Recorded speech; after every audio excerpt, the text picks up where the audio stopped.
यथार्थ गीता भगवान ने दबाव डालकर पूज्य श्री स्वामी जी से लिखवाया अंग्रेजी महाराज जी। श्री परमहंस आश्रम प्रथम देव बहिरादेव आश्रम आजमगढ़ में अपने आध्यात्मिक प्रवास के दौरान पूज्य श्री अंग्रेजी महाराज जी ने बताया कि यथार्थ गीता एक ईश्वरीय वाणी है जो पूज्य श्री स्वामी अड़गड़ानंद जी महाराज के घोर तप का परिणाम है। उनकी तपस्या से प्रभावित होकर भगवान ने पूज्य श्री स्वामी जी को आकाशवाणी के माध्यम से संसार के कल्याण हेतु यथार्थ गीता लिखवाए। यह बात पूज्य श्री अंग्रेजी महाराज जी ने श्री परमहंस आश्रम प्रथम देव बहिरादेव आजमगढ़ में, जहां पूज्य श्री फक्कड़ महाराज जी रहते हैं, अपने आध्यात्मिक प्रवास के दौरान कही। पूज्य श्री अंग्रेजी महाराज जी व पूज्य श्री फक्कड़ महाराज जी ने बताया कि पूज्य गुरुदेव भगवान के घोर तप को देखकर रूह कांप जाती है। वे बिना खाए पिए कई दिनों तक तप किया करते थे, यहाँ तक कि बेहोश हो जाया करते थे। पूज्य श्री फक्कड़ महाराज जी ने जहाँ संत की महिमा के विषय में बताया, तो वहीं एक भक्त महेंद्र सिंह ने भगवान को जानवर कैसे याद करते हैं, उन्होंने उन्हीं की भाषा बोलकर बताया।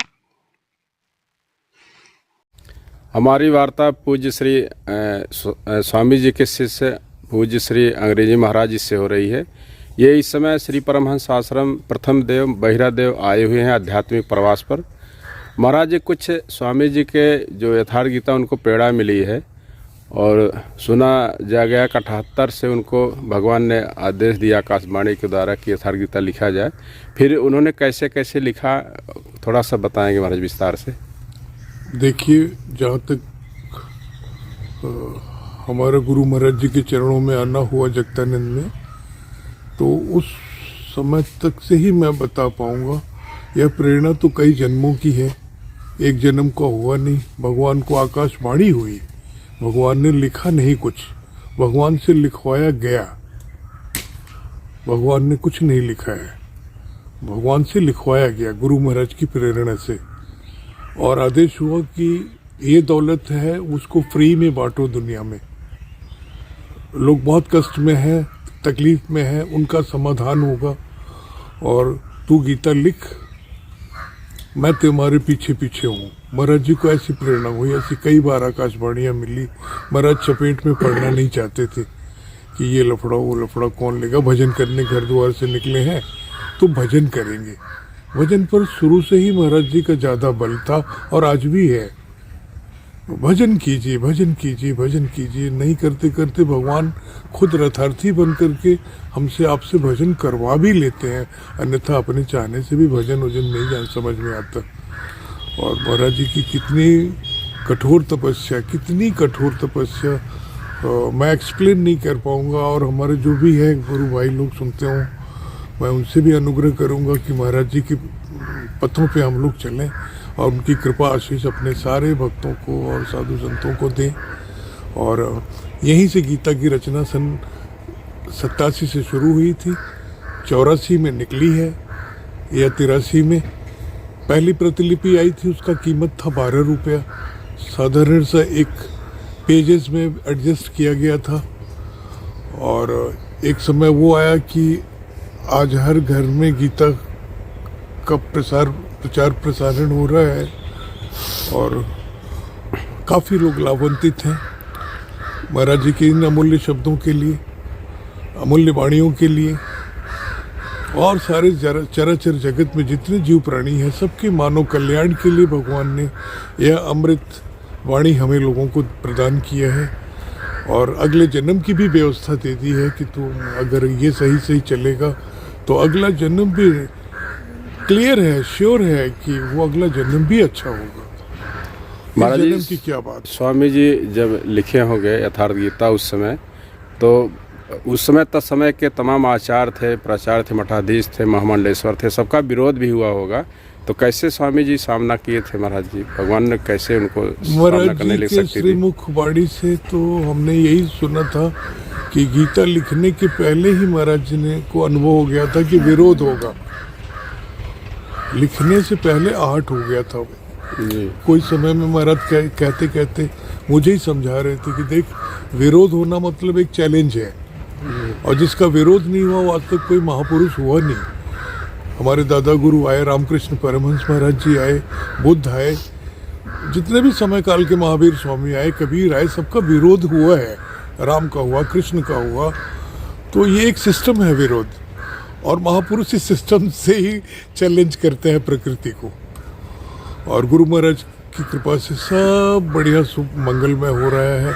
एक अच्छा सा शुभ संदेश है पूरे यूपी, पूरे भारत और पूरे विश्व के लिए कि आप लोग गीता का अध्ययन करें। गीता ही एक ऐसी चीज़ है जो हमें इस मानव जाल के बीच में रहते हुए एक अच्छी सी यात्रा का शुभ आगमन कराती है। हम तो ज़्यादा पढ़े लिखे नहीं, कभी सत्संग भी नहीं बोले हम, और हमारा सत्संग में मन नहीं रहा, एकांत में रहने की आदत है। और सत्संग प्रवचन तो वहाँ आज बड़े सौभाग्य की बात है कि भैरव देव में आए हमारे वरिष्ठ महाराज जी, नारद महाराज जी आए, उनका दर्शन करने का सौभाग्य प्राप्त हुआ। आप सभी लोगों का दर्शन करने का सौभाग्य प्राप्त हुआ। और ये मेरे लिए इससे गर्व की क्या बात है कि गुरु की कृपा में ही सब कुछ मिल रहा है, सारे अमृत मिल रहे हैं, गलत चीज़ का तो नामो निशान। भजन करें, प्रार्थना करेंगे, खूब भजन करें और गुरु महाराज का स्वरूप पकड़ें, स्वरूप देखें, अपने बाल बच्चों में भी वो संस्कार डालें। बोलिए श्री सदगुरुदेव भगवान की सदगुरुदेव भगवान की जय। महाराज जी, पूज्य श्री अंग्रेजी महाराज जी का आपने आध्यात्मिक प्रवास से यहाँ सहयोग किया, इनके साथ आपको कैसा लगा महाराज जी? ऐसा लग रहा है कि इनको ये चले जाएंगे तो हमारे प्राण बचेंगे नहीं बचेंगे, यही जाने या भगवान जाने। कि संत का मिलना और संत का बिछुड़ना दोनों ही प्रलय है। एक संत तो ऐसे होते हैं जो मिलते ही इतना दुख देते हैं कि कब चल जाए यहाँ से। एक संत ऐसे होते हैं कि जो कि इतना सुख देते हैं आत्मा को कि उनका बिछड़ने में प्राण निकल जाए, प्रभु ना जाए तो अच्छा है, यहीं रहे, ऐसा मन में होता है। तो संतों की यही पहचान है कि आत्मा का लगाव, आत्मा का खिंचाव ही संत का दर्शन है, संत की कृपा है। और ये हम तो कहते हैं सदा रहें, यहीं रहें, दाल भात खाना, हरि गुण गाना। महाराज जी, आप राजस्थान में शमशान घाट में दोनों लोग तपस्या की एक साथ, और कैसा अनुभव रहा महाराज जी? क्या संदेश देना चाहेंगे भक्तों को इस तरीके से? उस समय हम लोगों की फकीरी भी पूरी तरह से निर्द्वंद थी और जवानी पर थी। हमारे गले में जो स्वामी जी का लॉकेट होता था, उसी लॉकेट को पीपल के पेड़ में लटका के आरती करते थे हम दोनों। फिर लॉकेट को गले में लटका लें, भजन करें। इसी तरीके से शमशान में एक दिन देखा बर्तन नहीं है कुटिया में, तो शमशान घाट में गया तो बहुत सारे थाली लोटे मिल गए, ला के रख दिया अंग्रेजी बाबा की कुटिया में। अंग्रेजी बाबा देखे ये कौन बर्तन ले आया। मैं बोले ये तो बहुत रखे हुए हैं, कहो तो पूरा भर दूँ। बोले अरे कहाँ से ले आया? मैंने कहा हमारा इधर ही है। समझ गए शमशान से उठा लाया। बोले जल्दी जल्दी उठा के रखा, नहीं गांव वाले विरोध करेंगे अभी। तो एक गांव वाला देख लिया, बोले बाबा ये सारे बर्तन हटा दो, मैं अभी नया मंगाता हूँ। तो 25,000 के भांडे एक मारवाड़ी लेके आया जब वो शमशान के बर्तन गए।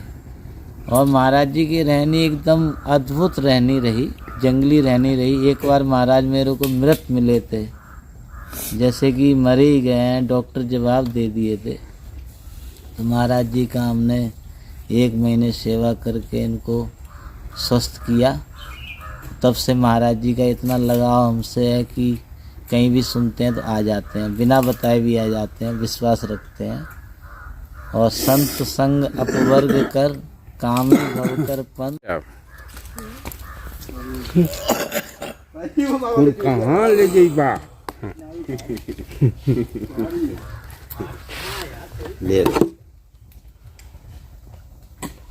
और कुछ बुद्ध के शरीर पर आंवले गिरते थे। अच्छा, एक पेड़ के नीचे भजन कर रहे थे, दिखाओ तो आंवले का प्रतीक है शीतलता। ना निकाल है ना? दूध रखिए, ज़्यादा तो नहीं, बॉइल नहीं थोड़ी हमने गौर करना खींचा है, हमने करना चाहिए। थोड़ा मुर्गा मुर्गी का ये भगत हैं महेंद्र सिंह हैं। ये जो है भगवान का स्मरण, जो एक जैसे भगवान का स्मरण कैसे कुत्ते करते हैं, बिल्ली करते हैं, घोड़े करते हैं, उसकी आवाज़ ये बताएंगे वो लोग भगवान का कैसे स्मरण करते हैं। थोड़ा बताइए, सुनाइए।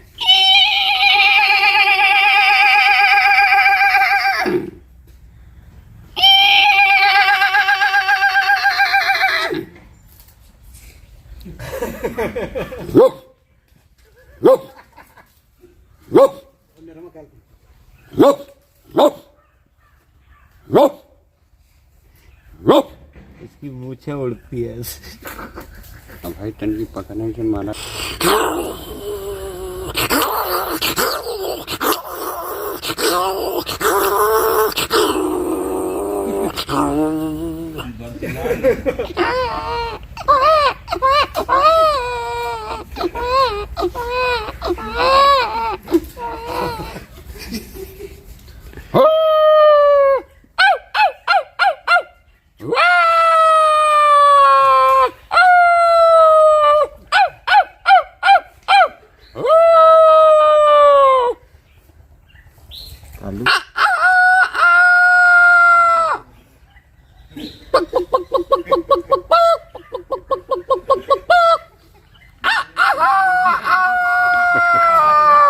सियार वाला निकाल सियारू कौन है?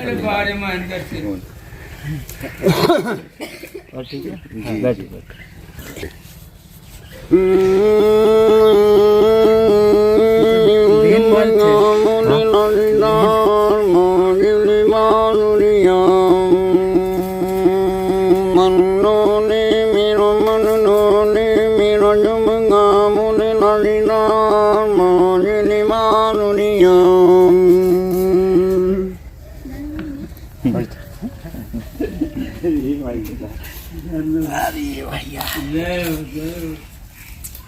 तो कलाकार है महाराज। तेरे को अभी पता लग रहा है।